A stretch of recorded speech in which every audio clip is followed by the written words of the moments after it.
நேற்று தென்மேற்கு வங்கக்கடல் பகுதியில் இலங்கையை ஒட்டி நிலவிய ஆழ்ந்த காற்றழுத்த தாழ்வு பகுதி இன்று மன்னார் வளைகுடா மற்றும் அதனை ஒட்டியுள்ள பகுதிகளில் நிலவுகிறது. இது தொடர்ந்து மேற்கு வடமேற்கு திசையில் நகர்ந்து அடுத்து வரும் 12 மணி நேரத்தில் காற்றழுத்த தாழ்வு பகுதியாக வலுக்குறையக்கூடும்.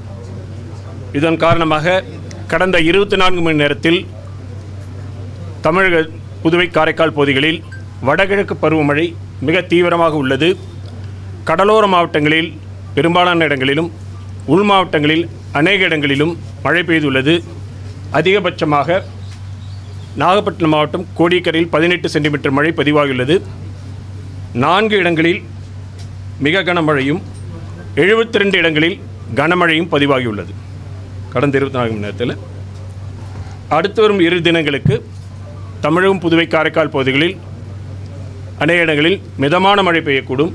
கனமழை எச்சரிக்கை பொறுத்தவரையில் அடுத்து வரும் 24 மணி நேரத்திற்கு கடலோர மாவட்டங்கள் வடகடலோர மாவட்டம் மற்றும் தென் கடலோர மாவட்டங்களில் ஓரிரு இடங்களில் கனமுதல் மிக கனமழையும், நெல்லை, தூத்துக்குடி, தென்காசி ஆகிய மாவட்டங்களில் ஓரிரு இடங்களில் அதி கனமழைக்கும் வாய்ப்புள்ளது. மேலும் ராணிப்பேட்டை, திருவண்ணாமலை, கள்ளக்குறிச்சி, பெரம்பலூர், திருச்சி, கரூர், திண்டுக்கல், திருப்பூர், கோவை ஆகிய மாவட்டங்களில் ஓரிரு இடங்களில் கனமழைக்கான வாய்ப்புள்ளது. நாளை தென் தமிழக மாவட்டங்கள் மற்றும் மேற்கு தொடர்ச்சி மலையொட்டியுள்ள மாவட்டங்களில் ஓரிரு இடங்களில் கனமழைக்கான வாய்ப்புள்ளது. மீனவர்களுக்கான எச்சரிக்கை பொறுத்தவரையில் தமிழக கடலோர பகுதிகள், மன்னார் வளைகுடா, குமரிக்கடல், லட்சத்தீவு பகுதிகளில் பலத்த காற்றானது மணிக்கு 35 முதல் 45 கிலோமீட்டர் வேகத்தில் வீசக்கூடும் என்பதால் மீனவர்கள் இந்த பகுதிக்கு இன்றும் நாளையும் செல்ல வேண்டாம் என்று அறிவுறுத்தப்படுகிறார்கள். வடகிழக்கு பருவமழை பொறுத்தவரையில் கடந்த அக்டோபர் 1 முதல் இன்று வரையிலான காலகட்டத்தில் தமிழகம் புதுவை காரைக்கால் பகுதிகளில் பதிவான மழையின் அளவு 47 சென்டிமீட்டர். இந்த காலகட்டத்தின் இயல்பு அளவு 40 சென்டிமீட்டர். இது இயல்பை விட 16% அதிகம். தற்பொழுது 2 மணி வரை அளவில் பதிவான மழை அளவை பொறுத்த வரைக்கும் நெற்குன்றத்தில் 10 சென்டிமீட்டர், மீனம்பாக்கத்தில் 8 சென்டிமீட்டர், அண்ணா யூனிவர்சிட்டியில் 7 சென்டிமீட்டர், தரமணியில் 7 சென்டிமீட்டர், பூந்தமல்லியில் 6 centimetre, Nandanam 6 centimetre, Kolappakkam 5 centimetre, ACS medical college Poonamallee 5 centimetre. இதுவரைக்கும் பதிவானதெல்லாம் டெல்டா மாவட்டத்தில் மணல்மேட்டில், மயிலாடுதுறை மாவட்டத்தில் 11 சென்டிமீட்டர் வரை பதிவாயிருக்கிறது. இது 2:30 மணி வரைக்கும் இது வரைக்கும் உள்ளது. தொடர்ந்து இதுவாயிட்டு ஓகே. ஒரு சில இடங்களில் வந்து கூடவே வந்து பனிப்பொழிவு காலையில் 2 நாளைக்கு முன்னாடி இருந்திருக்கு. இப்போ பனிப்பொழிவு இருக்காது. மழை பெஞ்சிட்டு இருக்கும்போது பனிப்பொழிவு இருக்கு.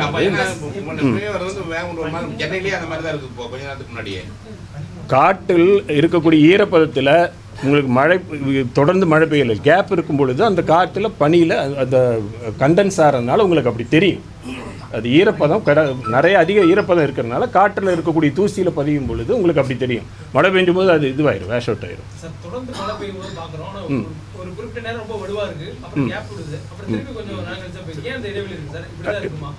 காற்றழுத்த தாழ்வு பகுதியோட இயல்பு அப்படி. இது புயல் இல்லையா, இது ஒரு காற்றழுத்த தாழ்வு மண்டலம் கிடையாது. காற்றழுத்த தாழ்வு பகுதியோட இயல்பு அப்படித்தான் இருக்கும். அது வந்து வீக்கான சிஸ்டம்ங்கிற பொழுது பகல் நேரம் இரவு நேரம் வேறுபாடு இருக்கும். ஒரு நாளில் வந்து காலையிலிருந்து ஈவினிங் வரைக்கும் வேறுபாடு இருக்கும்.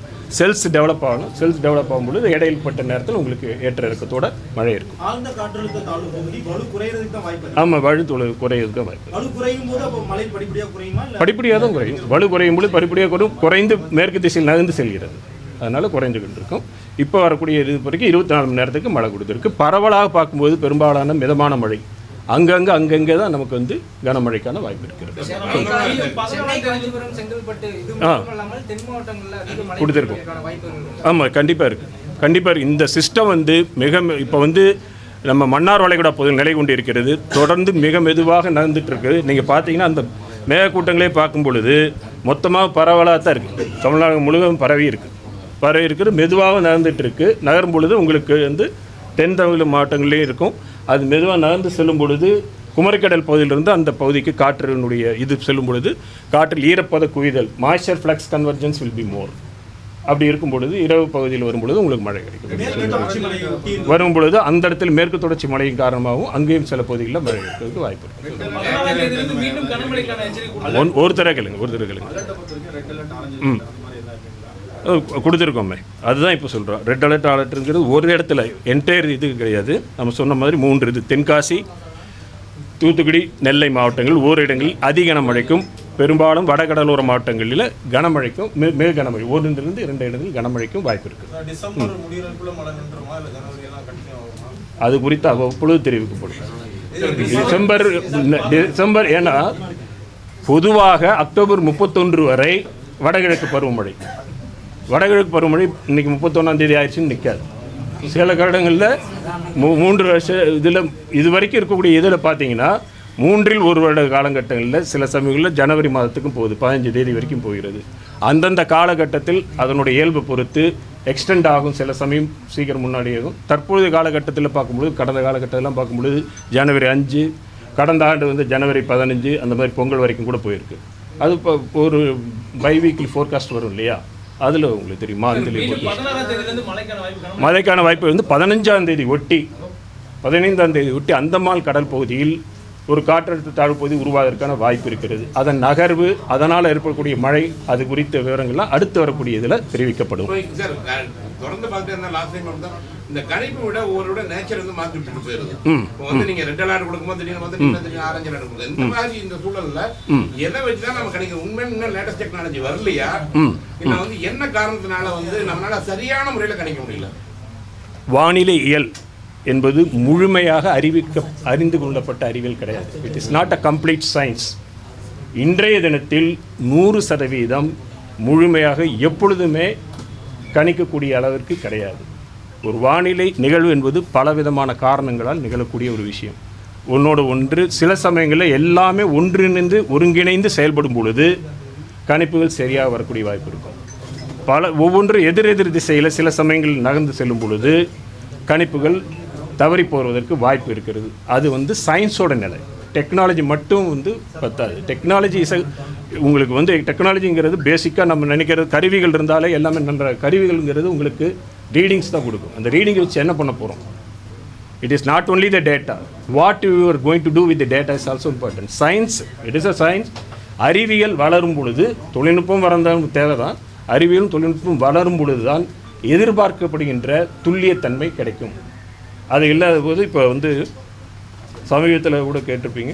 ஓகே, ஒரு நிமிஷம்.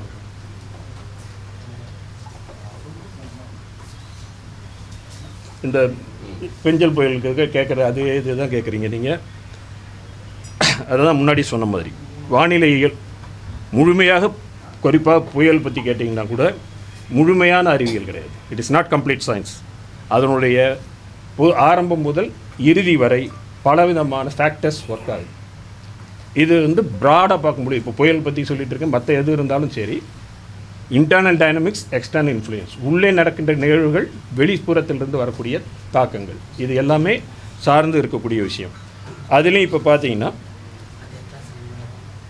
பேசிக்காக சைக்ளோனை பொறுத்த வரைக்கும் சீ சர்ஃபேஸ் டெம்பரேச்சர், கடலுடைய உள்ளடக்கம், வெப்ப உள்ளடக்கம், காற்றில் கீழ்ப்பகுதியில் காற்று குவிதல், மேற்பகுதியில் எந்த அளவுக்கு டைவர்ஜென்ஸ் ஆகுது, காற்று எப்படி திசை மாறுது, காற்றுக்கும் வளிமண்டலத்துக்குள்ள இன்ட்ராக்ஷன், மேகக்கூட்டங்கள் எப்படி உருவாகுது, அதனால் என்ன ஹீட்டு ரிலீஸ் ஆகுது, ப்ளஸ் அந்த புயலுடைய நகர்வு வேகம், இது மாதிரி பலவிதமான காரணிகள் இன்று வரைக்கும் நமக்கு ஃபேக்டர்ஸ் அறியப்பட்டிருக்குது. இன்னும் தெரிந்து கொள்ள வேண்டிய இருக்கக்கூடிய விஷயங்கள் நிறைய இருக்குது.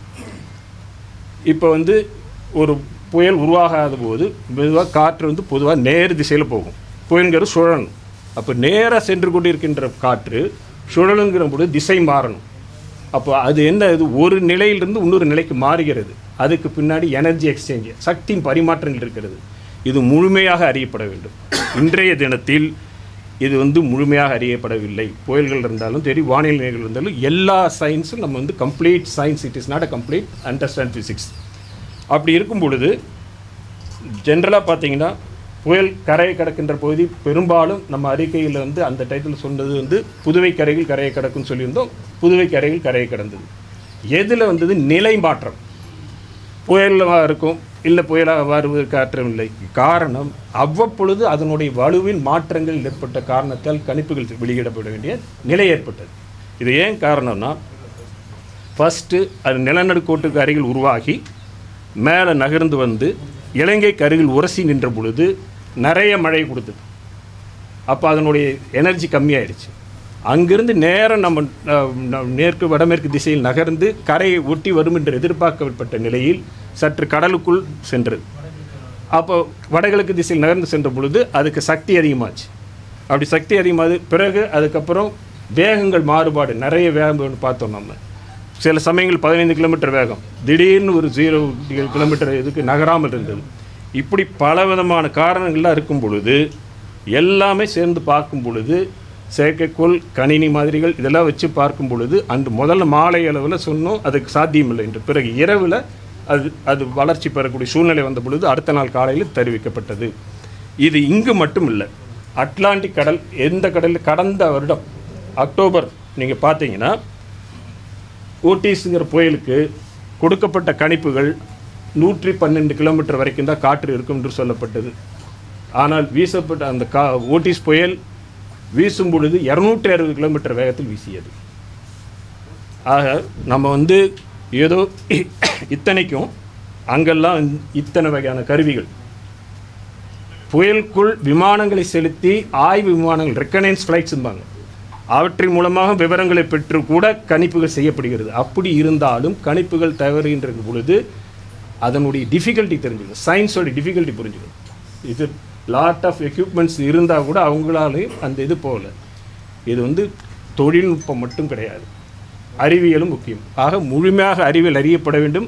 அந்த அறிவியல் கணினியில் உள்ளீடு சேரப்பட வேண்டும். இதெல்லாம் செய்யப்படும் பொழுது இப்போ ஆர்டிஃபிஷியல் இன்டெலிஜென்ஸ் வருது. இது மாதிரி முயற்சிகள் தொடர்ந்து பண்ணுறாங்க. அதனால தான் ஒவ்வொரு 4 வருடங்களுக்கு ஒரு முறை புயல்கள் பற்றி ஆய்வு செய்யக்கூடியவர்கள்லாம் ஒரு இடத்தில் கூடி இன்று எந்த அளவில் இந்த வரைக்கும் கடந்த 4 ஆண்டுகளில் எந்த அளவுக்கு வளர்ச்சி பெற்றிருக்கிறது, என்னென்ன இன்னும் செய்யணும், இந்த மாதிரி ஆய்வுகள் செஞ்சு தொடர்ந்து கண்காணிப்போம். So science is a continuous development. எல்லாமே முடிஞ்சிருச்சுன்னு எங்கேயும் எழுதி வைக்கல. டெக்னாலஜி என்பது மட்டும் கிடையாது, அறிவியல் சயின்ஸ் ஹேஸ் டு டெவலப். அப்படிங்கிற பொழுது அறிவியல் பற்றி பேசுவோம். இது வானிலையில் நீங்க கேட்ட கேள்விக்கு இது மட்டும்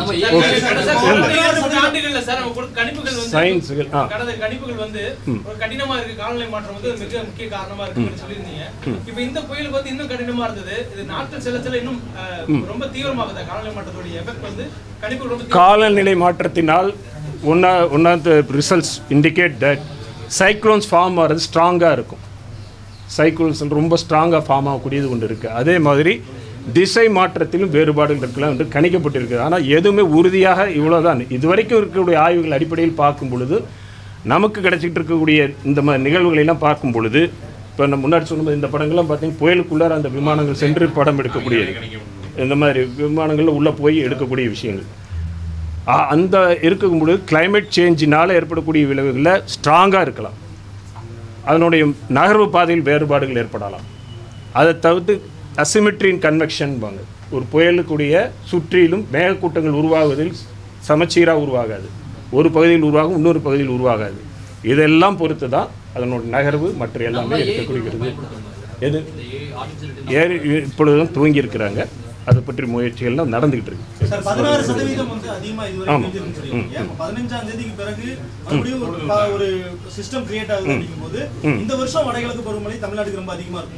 இப்போ 15 இதுவரை பெய்த மழை மாற போறதில்லை. இன்னும் எது மழை பெஞ்சாலும் அது அடிஷனலாக தான் வரப்போகுது.